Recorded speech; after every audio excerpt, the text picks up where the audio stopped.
Konnichiwa! Hey guys, Koki here, and I'm in Tokyo, finally! So when I was taking my flight from New York to Toronto, I met meeting this awesome girl named, I'm not going to mention her name right now. I met her, she was awesome. We actually were taking the same flight together, we almost missed our flight.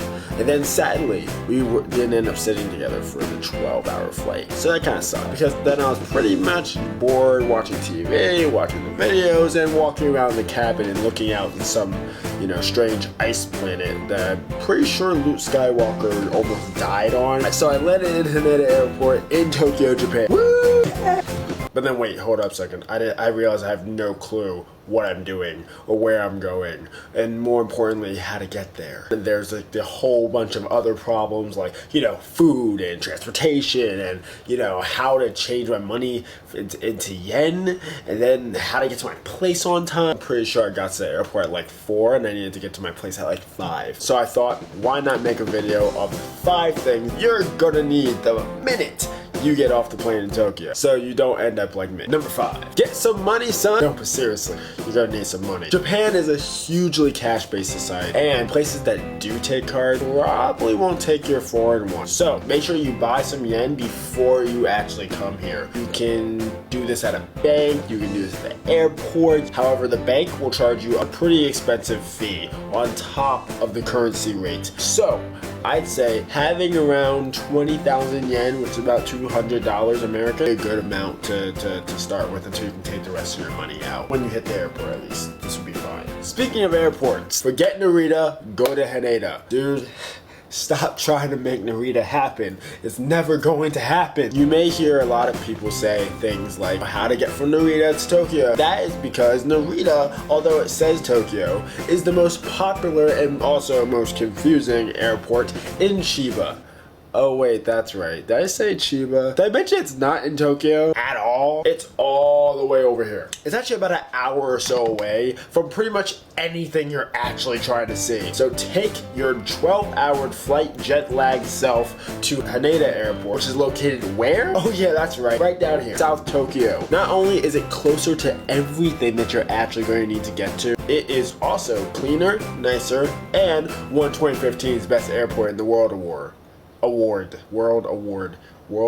Why can't I say those words? There's even a whole Edo theme going on in this one area of the airport with shops and stores, even a racetrack and a flight simulator. Tons of things to do. But you have no time to enjoy any of that right now because you have to get to your apartment, hotel, crack house, share house, a friend's house, or hostel, wherever. You need to get going, which brings me to my number 3. Taxis are hell for your wallet. And trains are much faster and cheaper anyway, so why would you even bother doing that? Taxis are very expensive in Tokyo and should be avoided at all costs unless you miss last train. But actually, if you miss last train, there's a lot of other things you can do, especially if you're with a cool group of friends.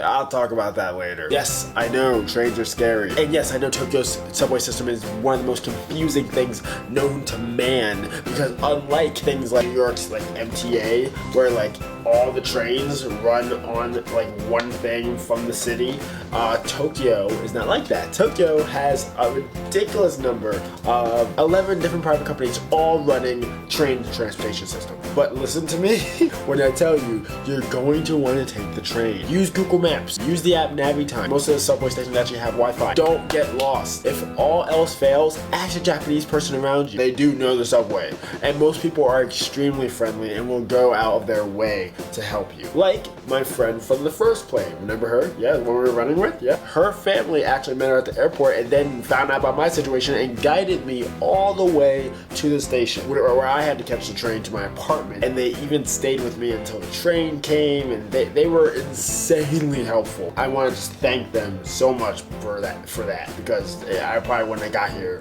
otherwise. Number 2, because Tokyo has so many train lines, buying tickets for each and every one is not a feasible solution. Just don't do it. So make sure you have picked up either a Pasmo or Suica card. This is my Pasmo card right here. It's pretty simple. It's actually a very sturdy card. It's very, very nice actually. And you can get them at most train stations in Tokyo around the country, maybe as well. At least I know in Tokyo. Don't quote me on the rest of Japan. And these things are freaking awesome. You can use them on all the train lines. You don't have to keep doing the different things. And all you have to do is top up the card, put money on it, and go. That's it. They aren't only good for subways and trains and stuff. You can actually also use them at vending machine, restaurant, game centers, aka arcades. Arcades are actually called game centers here. We'll do a video about that later. Buses, and you can also use them at konbinis, which are actually convenience stores.